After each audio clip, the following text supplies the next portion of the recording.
Muy bien, vamos a iniciar nuestro estudio de hoy en Éxodo capítulo 7, versículos del 8 al 13. Vamos a ir al prólogo y vamos a ver el inicio de lo que van a ser las plagas, este preludio en el que nos encontramos a la salvación y a la redención que se va a efectuar por medio de la Pascua, ¿no? Que es la 10ª plaga y es en la cual sí es la plaga que sirve para redimir al pueblo. Y las otras 9 plagas, pues ¿por qué están ahí? Bueno, pues ahora intentaremos descubrirlo, ¿no? ¿Por qué no hace directamente Dios la 10ª plaga y se ahorra las otras 9? Bueno, pues ahora intentaremos dar algunas claves para poder entender este actuar de Dios, ¿no? Vamos a leer el texto, se encuentra en Éxodo capítulo 7, versículos del 8 al 13.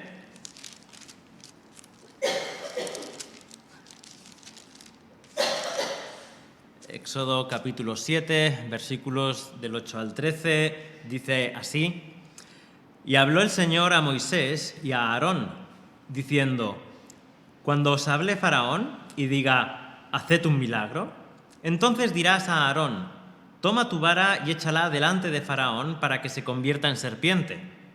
Vinieron pues Moisés y Aarón a Faraón e hicieron tal como el Señor les había mandado, y Aarón echó su vara delante de Faraón y de sus siervos, y ésta se convirtió en serpiente.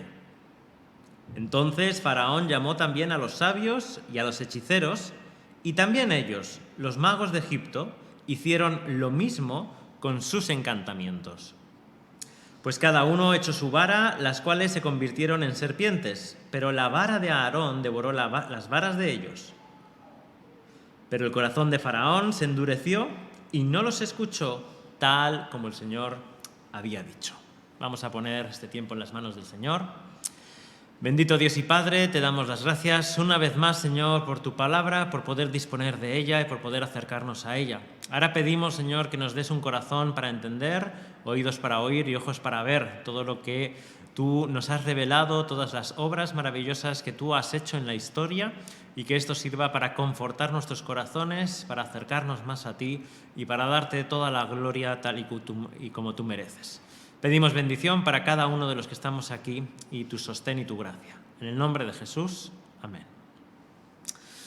Muy bien, pues habíamos dejado a Moisés y a Aarón preparados para obedecer de nuevo el mandato divino.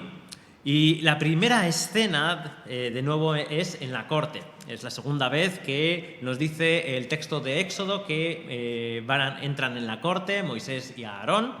Y esta audiencia que él tiene, pues la Biblia no explica cómo lo hicieron, de qué manera tenían tanto acceso a la corte, ¿no? Porque parece que entraban con toda libertad. Esto no se nos explica el cómo, lo que tenían que hacer, pero simplemente pues se nos relata que entran dentro de la corte y que parece ser que van a tener algo de acceso durante todo el tiempo que van a estar las plagas, ¿no? Como Moisés como interlocutor, como representante del pueblo y de Dios y del Señor de cara a Faraón. Ahora, desde este momento encontramos a un Moisés distinto a ese Moisés que hasta ahora nos ha relatado el texto de Éxodo.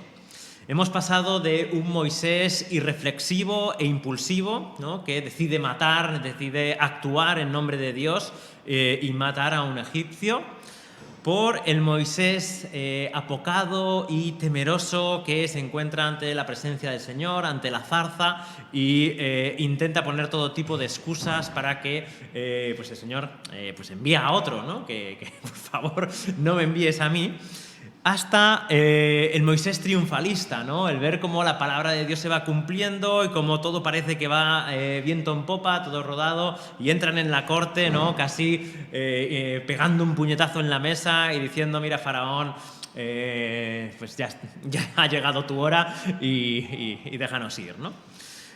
Y terminando con Moisés en el capítulo 5, versículos 22 y 23, pues prácticamente llorando, clamando, deshecho delante del Señor porque pues todo el pueblo lo está acosando y culpando de las circunstancias de sufrimiento que estaban teniendo. Ahora, sin embargo, nos encontramos a partir de este momento con un Moisés totalmente distinto, radicalmente distinto. Es un Moisés obediente, capítulo 7, versículo 6, ya nos había dicho que hicieron Moisés y Aarón como el Señor les mandó, así lo hicieron. Así que a partir de este momento, la norma en Moisés es obedecer a Dios, hacer todo lo que Él le pida y además hacerlo como Él se lo pide, no improvisando en el momento. Quizás tenemos esto hasta el último momento, hasta esa nota de desobediencia que encontramos en Números, capítulo 20 y 11, cuando golpea la roca en vez de hablarle y santificar al Señor delante del pueblo. Pero hasta ese momento, a lo largo de todo este viaje, encontramos a un Moisés obediente, a un Moisés sumiso, dependiente a la voluntad del Señor. Además, este Moisés manifiesta una calma inalterable. Éxodo 10, 29, ¿vale? Va a decir delante de Faraón, cuando este le acusa, ¿no? le amenaza diciendo: guárdate de no volver a ver mi rostro. Moisés le contesta: bien has dicho, no volverás a ver mi rostro, ¿no? Así que ante las amenazas de Faraón parece que él tiene una calma inalterable, una confianza absoluta en la protección del Señor, y se nota también un desarrollo en su personaje, en su persona. Además, en el capítulo 8, versículo 28, manifiesta una total confianza en el Señor, no duda de su poder y de su obra, cuando Faraón le dice que les va a dejar ir al Señor vuestro Dios, solo que no vayáis muy lejos, orad por mí. Y dice: entonces dijo Moisés: he aquí voy a salir de tu presencia y rogaré al Señor que los enjambres de insectos se alejen mañana de Faraón, de sus siervos y de su pueblo, pero que ahora Faraón no vuelva a orar con engaño, no dejando ir al pueblo a ofrecer sacrificio al Señor. Es decir, manifiesta una total confianza en que Dios va a hacer lo que le va a pedir en oración. No tiene ninguna duda de los milagros del Señor y que el Señor está con él. Así que todo este desarrollo que hemos tenido, o que las Escrituras nos han mostrado acerca de Moisés, establecen ahora, o nos dan la entrada de un Moisés conforme, podríamos decir, ¿no? Tomando las palabras de que definen al salmista David, conforme al corazón de Dios, ¿no? De hecho, encontraremos esta afirmación, ¿no? Que Moisés era el hombre más humilde sobre la tierra, ¿no? Y esto es después de todo este tiempo y de todo este caminar con Dios y todo este peregrinaje, ¿no? ¿Cómo se explica este cambio? ¿A qué es debido este nuevo Moisés, por decirlo de alguna manera? Bueno, es una renovada confianza en Dios por parte de Moisés al comprender que Él es el Señor de su boca. Esto es lo que le dice en el capítulo 7.1. Entonces el Señor dijo a Moisés: mira, yo te hago como Dios para Faraón, y tu hermano Aarón será tu profeta. Tú hablarás todo lo que yo te mande, y Aarón, tu hermano, hablará a Faraón para que deje salir de su tierra a los hijos de Israel. Así que estas palabras del Señor representan para Moisés la confianza absoluta de que Él es el Dios soberano sobre su boca y que va a estar con Él allí donde fuere. Pero es más, en este mismo capítulo 7, lo que antecede a este prólogo, hemos visto también cómo de nuevo Dios le recuerda a Moisés que Él es el soberano de los corazones, ¿no? Versículos 3 y 4. Pero yo endureceré el corazón de Faraón para multiplicar mis señales y mis prodigios en la tierra de Egipto, y Faraón no os escuchará. Entonces pondré mi mano sobre Egipto y sacaré de la tierra de Egipto a mis ejércitos, a mi pueblo, los hijos de Israel, con grandes juicios. Así que ahora sí parece que el mensaje que debía haber entrado en el capítulo 4, cuando ya le había dicho que las cosas iban a poner feas, ahora sí que entiende que a pesar de que se pongan feas es porque Dios está controlando los corazones y que Faraón no es más amenaza que cualquier otro tipo de amenaza insignificante cuando Dios está de tu lado y cuando Dios te está protegiendo. Esta confianza en Dios, el conocimiento del Santo, es lo que transforma nuestra vida y produce verdadera paz y descanso en el Señor de la historia, que es, a fin de cuentas, el Señor de nuestras vidas. ¿Cuáles son las batallas en las cuales estás inmerso en el día de hoy, en el momento presente? ¿Qué es lo que afecta a tu vida diaria? puede ser el temor por el futuro, la incertidumbre que se vive con lo que pueda acontecer a distintos niveles económicos, políticos. Puede ser el tema de la salud. Puede ser algún pecado que no logras vencer y que temes que te arrastre, que te endurezca, que te arruine la vida. Puede ser la hostilidad del mundo persiguiendo a su pueblo, lo que te esté atenazando y te esté haciendo ir para atrás. O puede ser la tibieza espiritual en tu propia vida o en mi propia vida. ¿Qué es lo que estamos batallando? O incluso una iglesia que no parece nunca acabar de despertar, ¿no? Una comunidad que parece que quiere pero no puede y no llega a alcanzar el poder, y eso te frena, te desanima y no entiendes el porqué, ¿no? Cualquiera de estas motivaciones o cualquiera de estas cosas que son una realidad con las cuales batallamos, solo pueden ser vencidas y transformadas con una visión de la gloria de Dios y con una visión de aquel que ha dicho: toda autoridad me ha sido dada en el cielo y en la tierra. Mateo 28, 18. La victoria final está absolutamente asegurada. Y quizás debemos recordar de manera constante, presente y vigente que Jesucristo es Señor en el día de hoy. Y que no es menos Señor que cuando Dios, el Señor, se enfrentaba a los dioses de Egipto, que ahora vamos a ver. Él es el mismo Señor, de hecho aún es más glorioso por cuanto ha vencido y ha redimido a su pueblo por medio de la resurrección al morir en la cruz del Calvario. Aún es más victorioso, si cabe, nuestro gran Dios y Señor Jesucristo.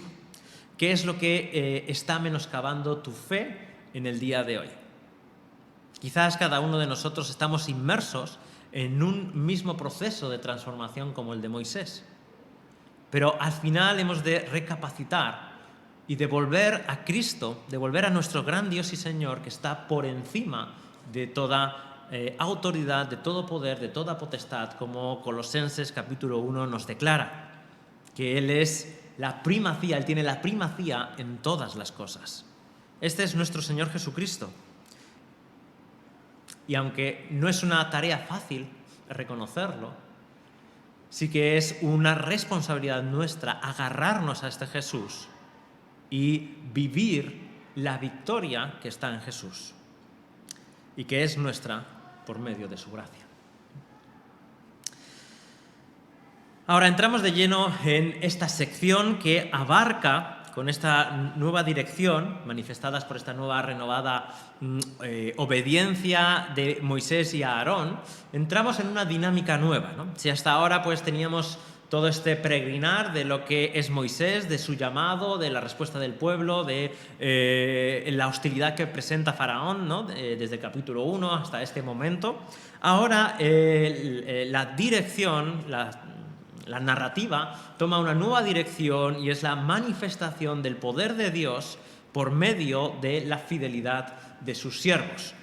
Y esto lo va a hacer desde el capítulo 6, versículo 28, y hasta el capítulo 10, versículo 29, justo antes de la Pascua, ¿no? Desde este momento de confirmación que acabamos de hablar de la soberanía de Dios sobre la boca de Moisés y sobre el corazón de Faraón, hasta el momento previo a la Pascua. Todo este capítulo todos estos capítulos son unos capítulos que son un preludio a la salvación que Dios va a hacer. Dios está preparando el terreno, Dios está preparando el escenario, los corazones de las personas para que al final puedan ver cuál es la redención que tiene preparada a través de la última plaga, que es la Pascua. Así que hasta ese momento final, hasta ese momento de liberación, nos vamos a encontrar con una batalla de poderes, una guerra sin cuartel, que, sin embargo, Dios va a vencer y lo va a hacer de una manera aplastante. Hemos de tener en mente, cada vez que vayamos a ver todas estas plagas, el versículo que define en parte qué es lo que está ocurriendo aquí. Éxodo capítulo 12, versículo 12. Dice Éxodo 12:12, porque esta noche pasaré por la tierra de Egipto y heriré a todo primogénito en la tierra de Egipto, tanto de hombre como de animal, y ejecutaré juicios contra todos los dioses de Egipto. Yo, el Señor. Así que las plagas tienen que ver con los dioses de Egipto. Es una destrucción de los ídolos que hay en Egipto. Es algo que Dios va a ir ejecutando poco a poco y es algo que Dios va a ir realizando de manera clara y definitoria.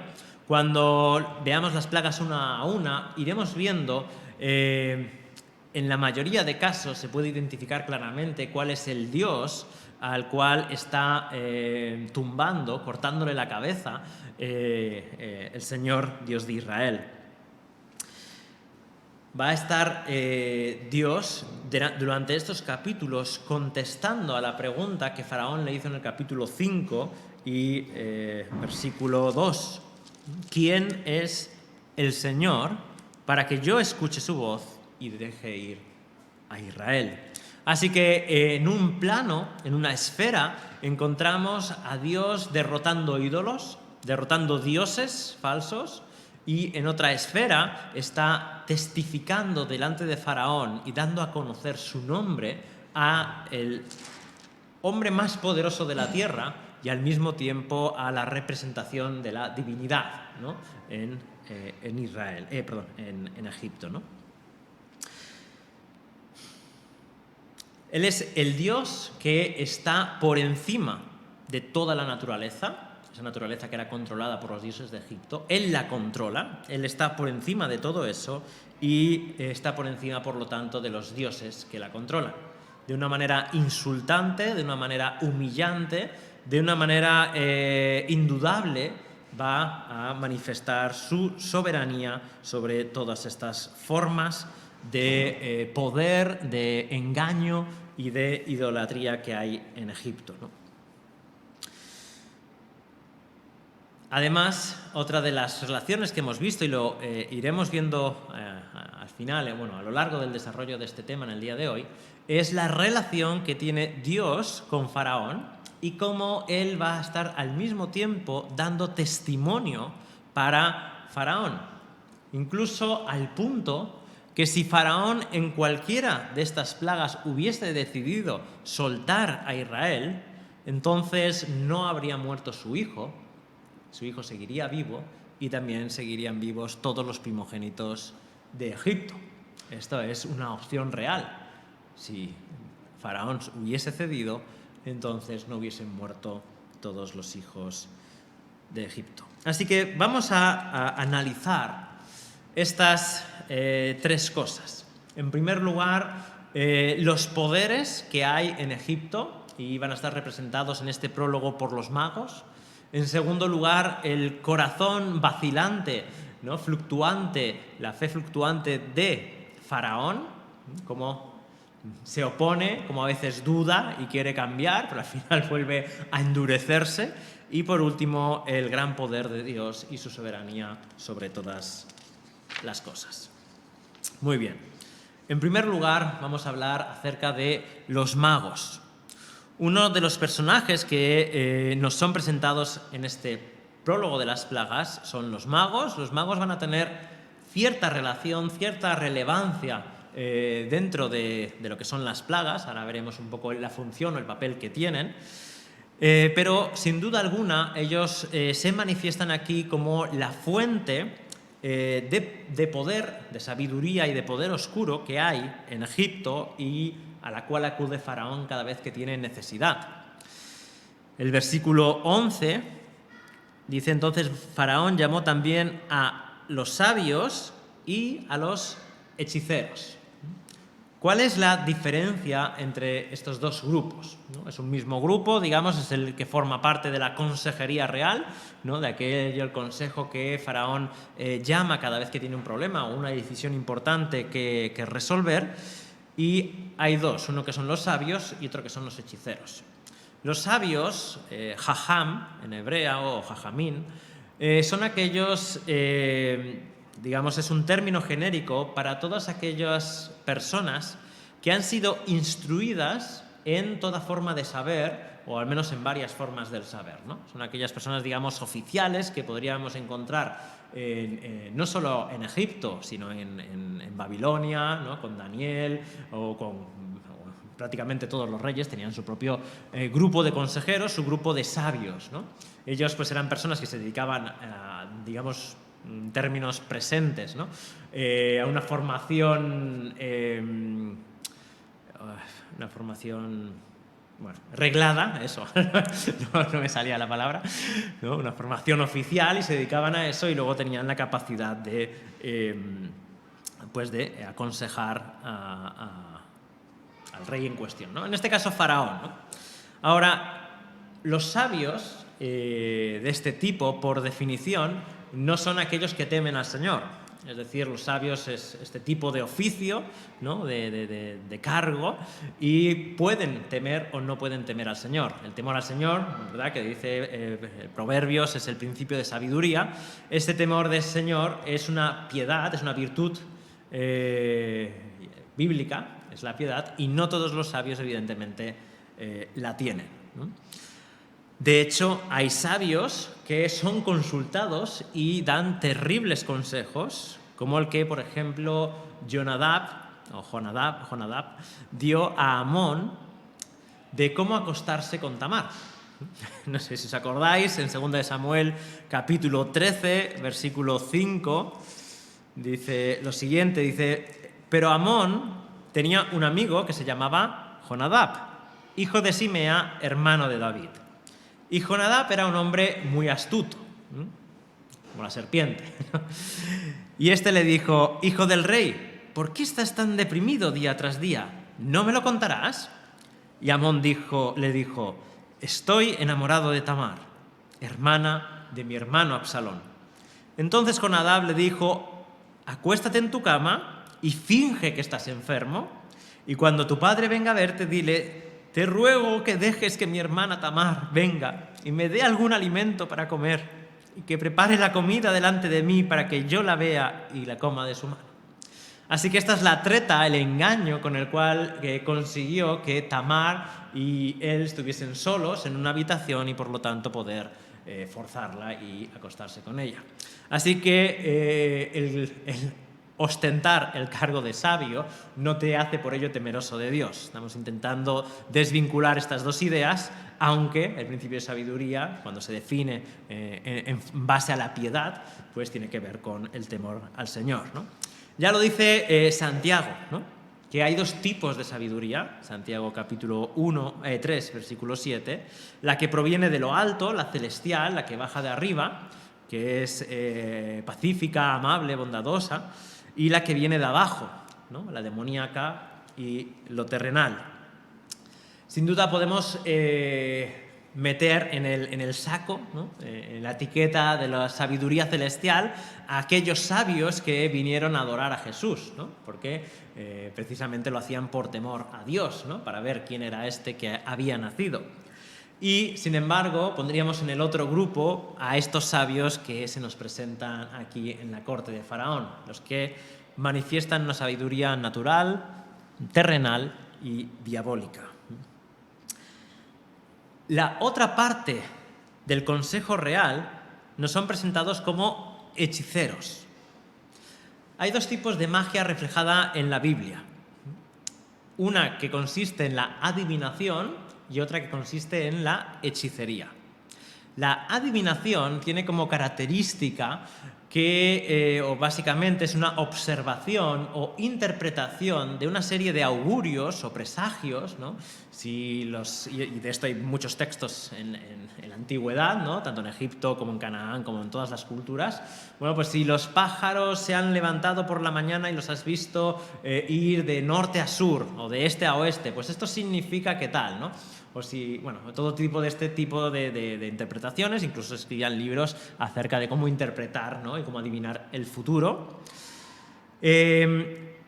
La otra, que es la hechicería, consiste un paso más en, digamos, lo tenebroso, y consiste en alterar el futuro o incluso el presente por medio de la magia negra, por medio de entrar en lo tenebroso, en el mundo de las tinieblas, en el contacto con lo espiritual y tratar de modificar, transformar la realidad, ya sea por maldiciones, ya sea por intentos de bendición. Normalmente tenía que ver con maldiciones, ¿no?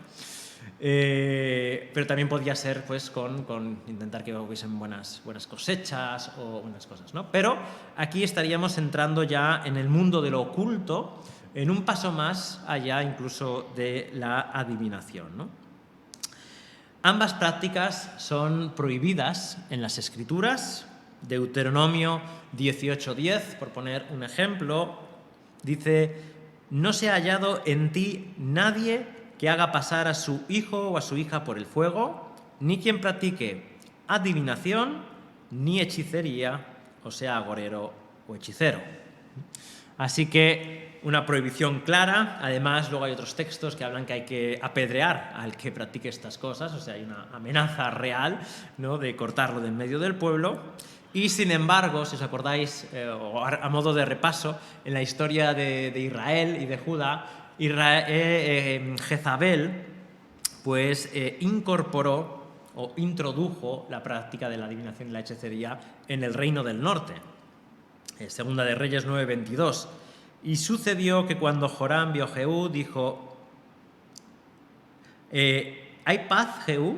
Y él respondió: ¿qué paz? Mientras sean tantas las prostituciones de tu madre Jezabel y sus hechicerías.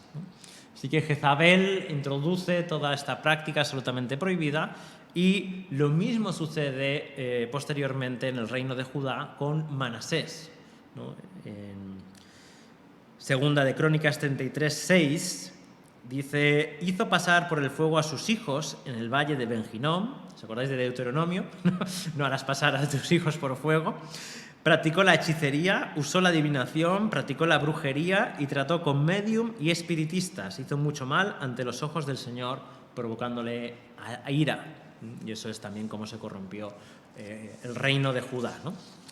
Así que el texto lo que nos está presentando es un poder que se opone a Dios, y aunque no se describe cómo se obtiene, sí que da por sentado que el ser humano tiene acceso a él. Es un poder real, es un poder que existe, que es verdaderamente peligroso, y es tanto peligroso para el que lo practica como para aquellos que lo sufren, ¿no? El poder, la hechicería que tienen los magos de Egipto consigue imitar el poder de Dios. Y no es poca cosa.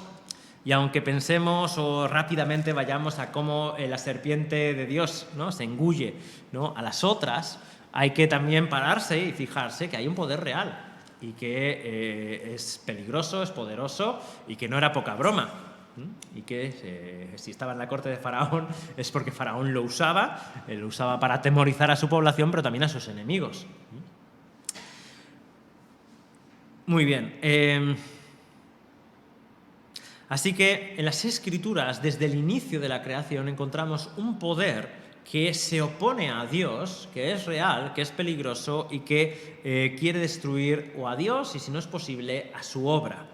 Desde la misma serpiente que encontrábamos en el huerto del Edén, pasando pues por todas estas escenas de adivinación, de hechicerías, y llegando al Nuevo Testamento, cuando en las propias palabras del Señor Jesucristo dice en Mateo 7:22-23: muchos me dirán en aquel día: Señor, Señor, ¿no profetizamos en tu nombre? Y en tu nombre echamos fuera demonios, y en tu nombre hicimos muchos milagros. Y entonces les declaré: jamás os conocí, apartaos de mí los que practicáis la iniquidad. O Mateo 24:24, que dice: porque se levantarán falsos cristos y falsos profetas, y mostrarán grandes señales y prodigios para así engañar, de ser posible, aún a los escogidos. O si no, ¿de dónde viene el poder de Simón el mago? Aquel que se hacía llamar el gran poder de Dios, en Hechos 8, 9 y 11, donde manifiesta sus artes mágicas antes de conocer el poder de Dios por medio de Esteban y su evangelización. Así que en las Escrituras se da a conocer un poder que se opone a Dios y que está presente en el momento actual. La Biblia declara que Satanás ha sido vencido, pero que aún está vivo y activo hasta que sea absolutamente derrotado y atado en el día final. Por lo tanto, es un poder real que se opone a Dios y que lucha contra nosotros de diversas formas. Los hechiceros de Faraón son poderosos y son peligrosos. Y aunque su poder no puede rivalizar con el de Dios, a pesar de eso es un poder real. Los Elohim de Egipto, Elohim es la palabra para dioses, los dioses de Egipto, los Elohim de Egipto, son seres espirituales, divinos, en el sentido de contrapuesto a humanos, no que tengan parte de la deidad, ¿no? Pero en ese sentido son seres espirituales que se oponen a Dios y que tanto en el Antiguo Testamento como en el Nuevo Testamento, sobre todo de manera amplia en el Nuevo, se revela como poderes demoníacos, principados y potestades que gobiernan en las esferas espirituales y que normalmente están sujetos a territorios en particular. Los egipcios están sujetos y están engañados por estos poderes y ahora estos poderes además van a ser derrotados. Por último, las Escrituras nos recuerdan que este poder está vivo y activo en estos momentos cuando Apocalipsis 12:9 nos cuenta la situación de la serpiente después de la cruz, la situación de Satanás después de la cruz. Y dice, y fue arrojado el gran dragón, la serpiente antigua, que se llama el diablo y Satanás, el cual engaña al mundo entero, fue arrojado a la tierra y sus ángeles fueron arrojados con él.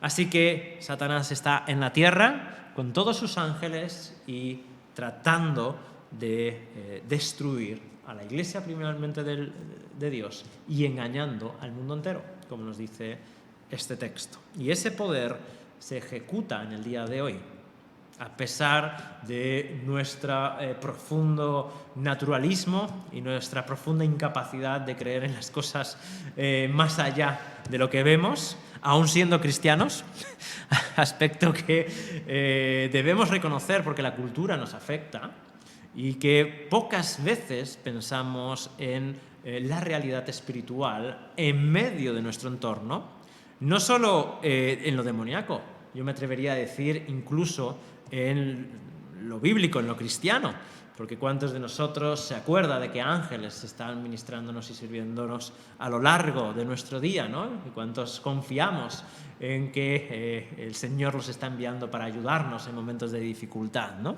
Cosa absolutamente verídica y bíblica, porque así lo afirma las Escrituras, ¿no?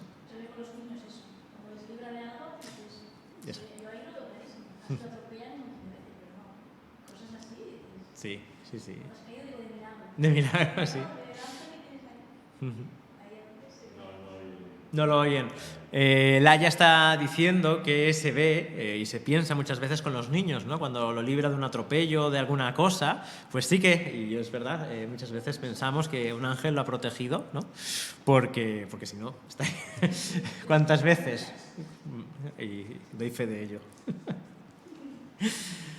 Muy bien, vamos con otra de las cosas, de los personajes que se nos presentan en este prólogo, que van a ser cruciales para lo largo de las plagas, ¿no? y del resto de este escenario, que es Faraón. Y vamos a reflexionar sobre el papel que Faraón juega y uno de los temas que a priori pues, parecen más controvertidos y al mismo tiempo pues, interesantes, ¿no? Que es el tema de la soberanía de Dios y su anuncio de endurecer el corazón, ¿no? En Éxodo 4, capítulo 21, y su declaración final en el capítulo 11, versículo 10, cuando ya está anunciando la última plaga, en cuanto a que él ha endurecido el corazón de Faraón, ¿no? ¿Y cómo se conjuga eso, ¿no? ¿Cómo se relaciona con el tema de la libertad humana y de la responsabilidad por las acciones que tenemos como seres humanos, ¿no? Vamos a intentar dar algunas pinceladas sobre esto y proponeros alguna cosa, ¿no?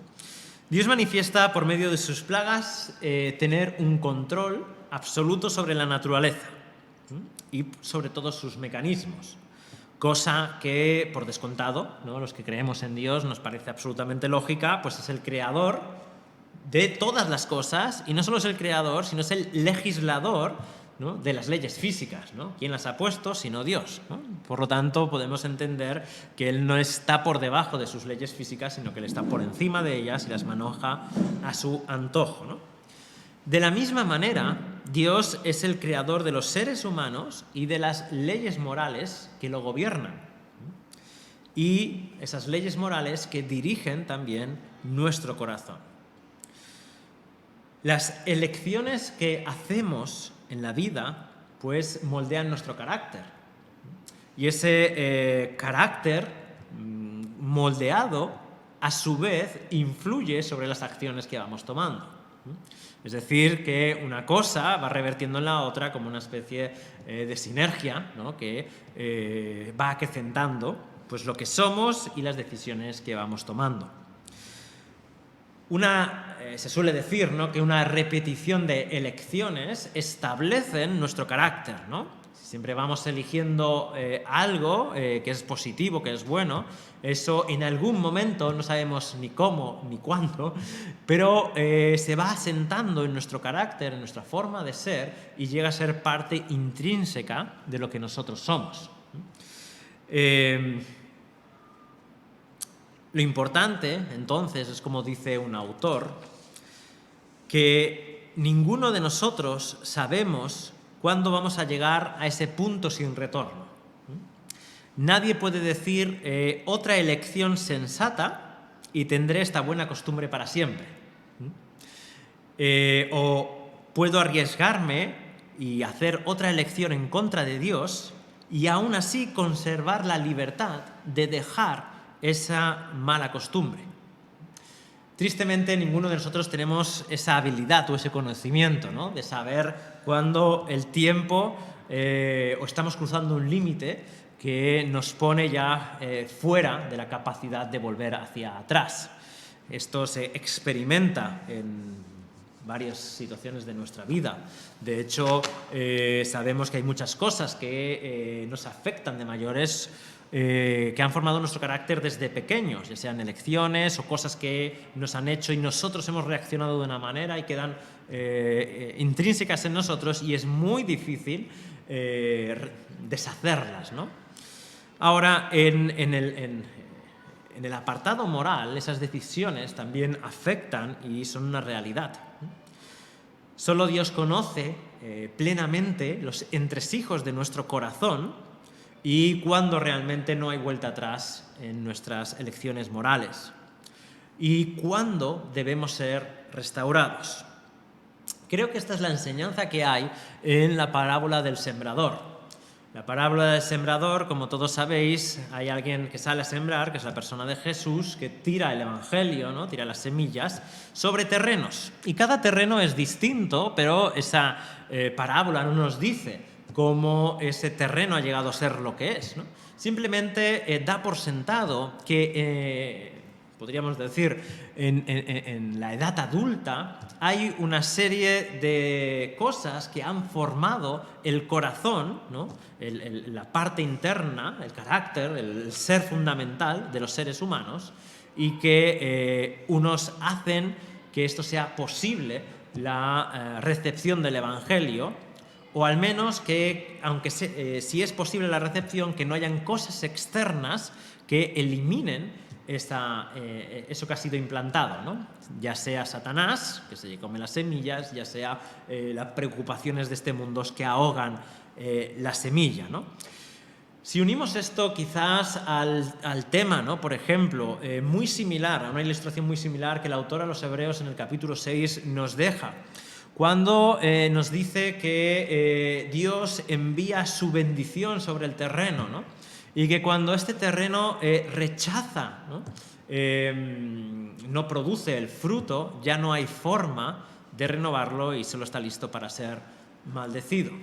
Así que entiendo que por estos ejemplos de la tierra y por medio de la libertad que Dios nos ha dado para tomar decisiones, estas van formando nuestro carácter y van asentando nuestra capacidad o no de responder a Dios. Evidentemente, nunca responderíamos a Dios si no es por la acción del Espíritu Santo. Esto no estoy diciendo que no sea absolutamente necesaria la obra del Espíritu Santo, sin la cual es imposible aceptar a Dios, ¿no? Pero lo que sí estoy diciendo es que esa obra del Espíritu Santo, ese evangelio que llega, cómo es recibido por nuestros corazones, depende también en parte de cómo nosotros hemos formado ese corazón. Esta es una de las cuestiones por las cuales se suele decir, y con bastante razón, que estadísticamente las personas que más se convierten, ¿no? El grupo suele ser de más conversos, suele ser el grupo joven, ¿no?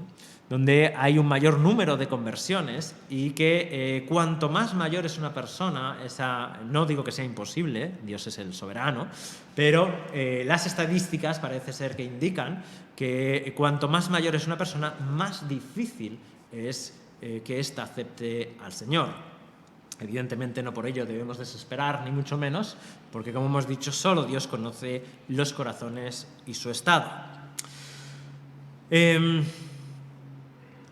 Estas decisiones, acciones y pensamientos van formando lo que va a ser la respuesta a la acción del Evangelio y del Espíritu Santo. Porque debemos de plantearnos, cuando llega el Evangelio de Jesús a una persona, o al menos cuando llega a Clara, ¿esta es la primera vez que toma una decisión a favor o en contra de Dios?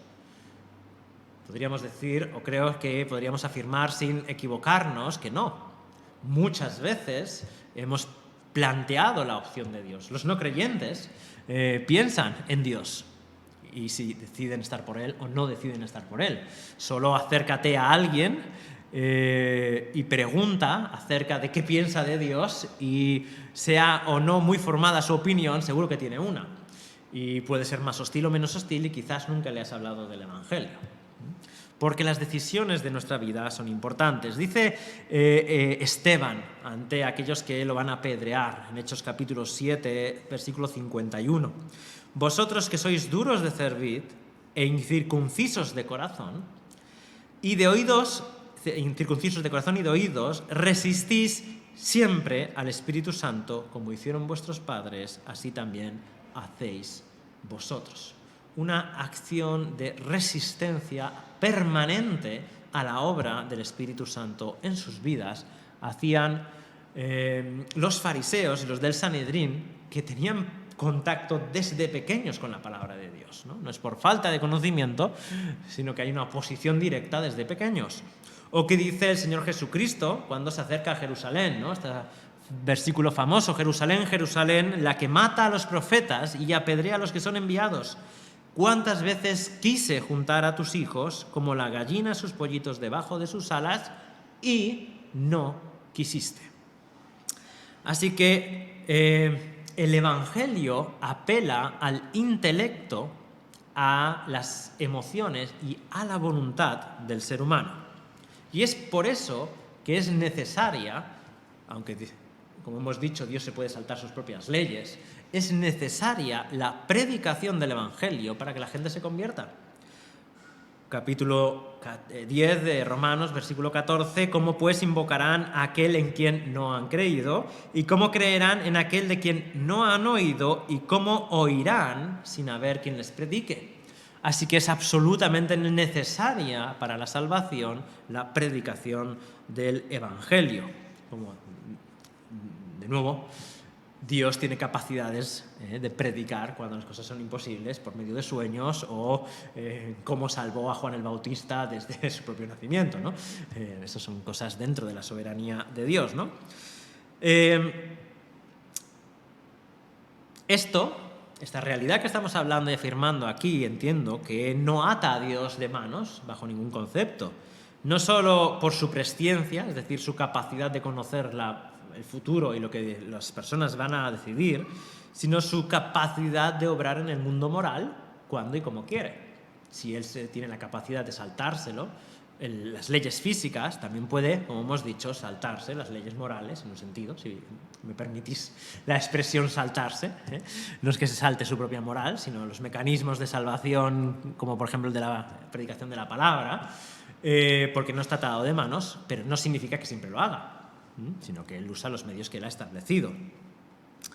Volviendo a Faraón, nos encontramos que este texto en diversas ocasiones nos habla de que el Señor endurece el corazón de Faraón, ¿no? Ya hemos visto el 4:21, el 10:1, el 11:10 y muchos otros nos hablan de que Dios endurece el corazón. Pero también nos dicen que Faraón lo endureció. El versículo, vamos a leer el versículo 34 del capítulo 9. Dice: pero cuando Faraón vio que la lluvia, el granizo y los truenos habían cesado, pecó otra vez y endureció su corazón, tanto él como sus siervos. Así que en esta perspectiva de la vida de Faraón, de sus decisiones, claramente dice: pecó otra vez, se rebeló contra el Señor y por eso se endureció. Y además, luego hay otros textos que dice que el corazón se endurece. No dice que Faraón lo endurece, sino que el propio corazón, ¿no? Como de manera automática, por decirlo de alguna manera, sola, ¿no? Se endurece, ¿no? Versículo 13, el capítulo 7, por ejemplo, dice: pero el corazón de Faraón se endureció. O sea, él mismo, ¿no? Tomó esta decisión. Es una consecuencia de la decisión de Faraón. Una consecuencia automática de que rechazas a Dios y tu corazón se endurece. Esto es lo mismo, además, que nos pasa cuando pecamos, ¿verdad? Como creyentes, que si no volvemos a Cristo, ese pecado va endureciendo nuestros corazones y formando una barrera que nos cuesta luego mucho más arrepentirnos si no es por la gracia de Dios, ¿no? Así que por medio de este lenguaje, la Biblia expresa una realidad compleja, que es que al mismo tiempo que Faraón se endurece, Dios también responde endureciendo. Faraón había tomado sus propias decisiones y se había ido endureciendo hasta obstinarse y no ceder ya bajo ninguna evidencia. Fijámonos en el capítulo 9, versículo 7, cuando Dios envía una plaga que separa el Egipto de la tierra de Gosén, ¿no? De donde vivían los israelitas, ¿no? Y esta plaga ya no afecta a los israelitas porque hace una separación. Y el versículo 7 dice: y Faraón envió a ver, y he aquí, ni un solo animal de los ganados de Israel había perecido. Pero el corazón de Faraón se endureció y no dejó ir al pueblo.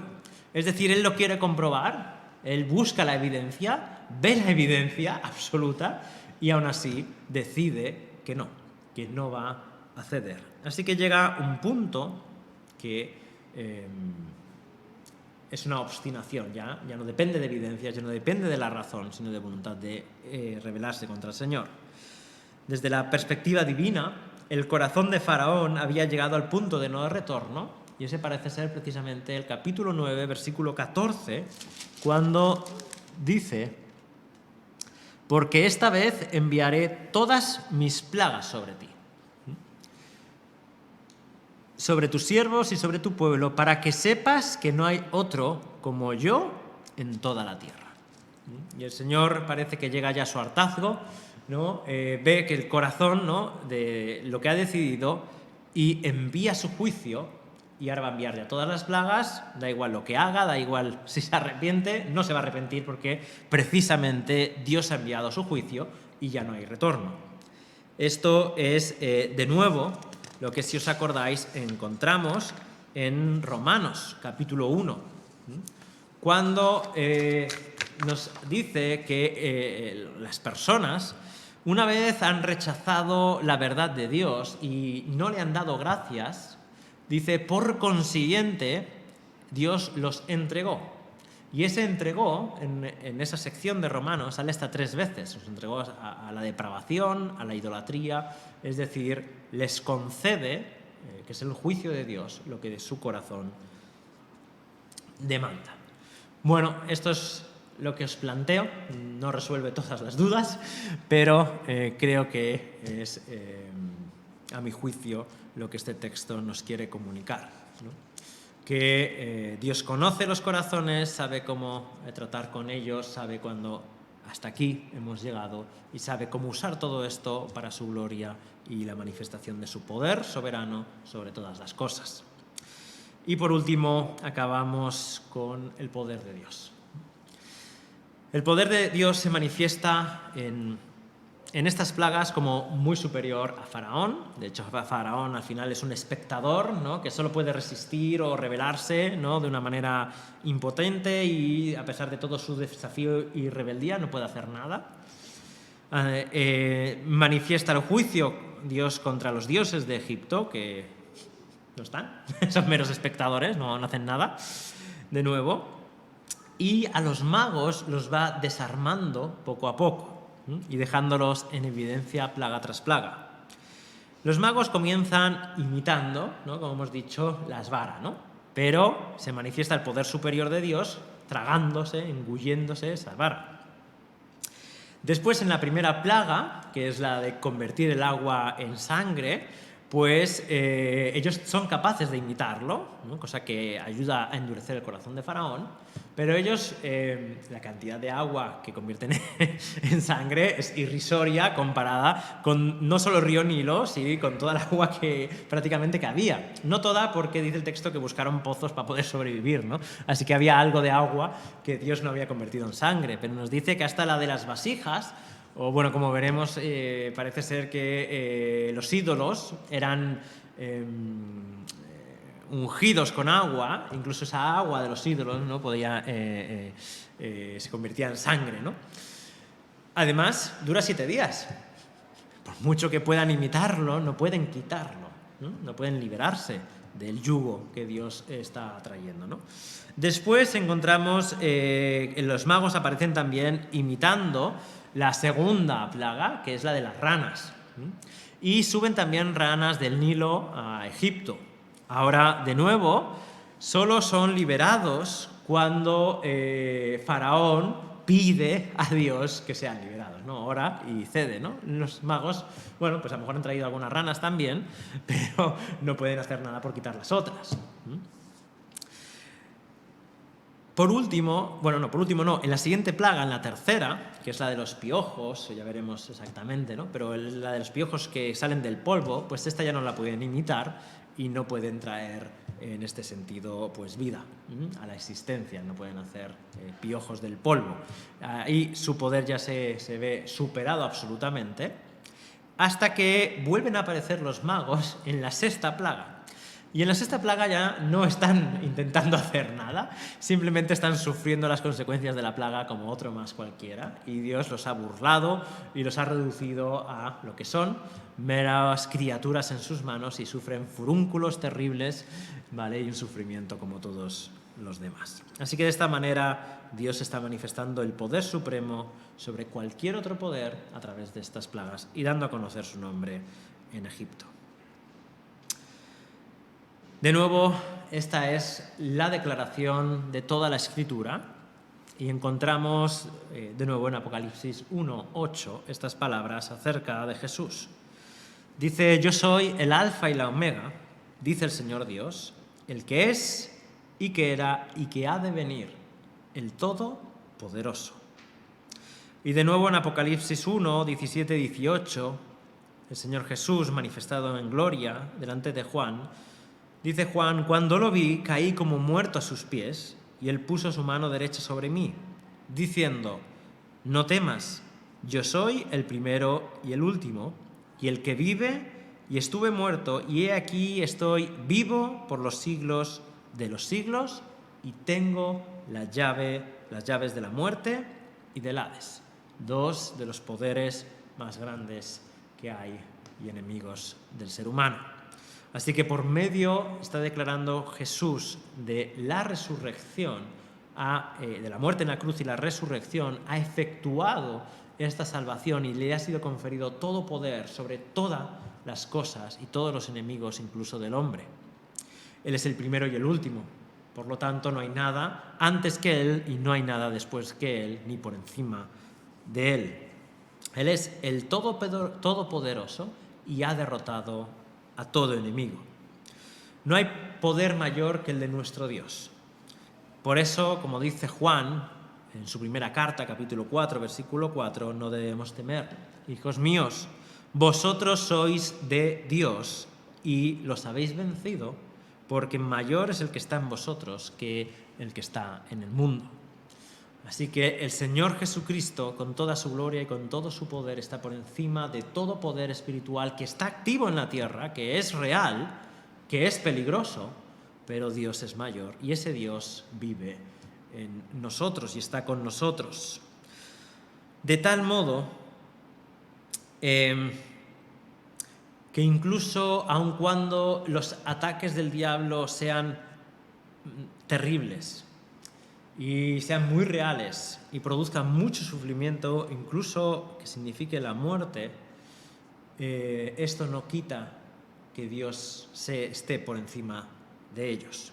Porque dice Apocalipsis 12, 11, que el modo de combatir como hijos de Dios en este mundo consiste en lo siguiente: cuando Satanás baja con furia, el texto que hemos leído, aquel que engaña al mundo entero, dice, ellos lo vencieron por medio de la sangre del Cordero, es decir, por vivir en Cristo, por reconocer su obra, por la palabra del testimonio de ellos, es decir, cada vez que testificamos de la verdad de Dios estamos venciendo a Satanás, y no amaron sus vidas, llegando hasta sufrir la muerte. Por lo tanto, la muerte del hijo de los hijos de Dios, de los cristianos, no es una derrota, sino es una victoria. Es la manera de vencer a Satanás, porque es una muerte en fe. Es una muerte que glorifica y dignifica a Dios. Porque como dice Romanos 8, 35, 39, ¿quién nos separará del amor de Cristo? ¿Tribulación o angustia? ¿Persecución o hambre? ¿O desnudez? ¿O peligro o espada? Tal como está escrito, por causa tuya somos puestos a muerte todo el día. Somos considerados como ovejas para el matadero. Pero en todas estas cosas somos más que vencedores por medio de aquel que nos amó. Porque estoy convencido de que ni la muerte, ni la vida, ni ángeles, ni principados, ni lo presente, ni lo porvenir, ni los poderes, ni lo alto, ni lo profundo, ni ninguna otra cosa creada nos podrá separar del amor de Dios que es en Cristo Jesús, Señor nuestro. Por lo tanto, la muerte para el cristiano es una muerte en victoria y es una victoria que glorifica al Señor, porque ni Satanás puede separarnos de Dios cuando somos fieles a Él y damos nuestra vida por amor a Él.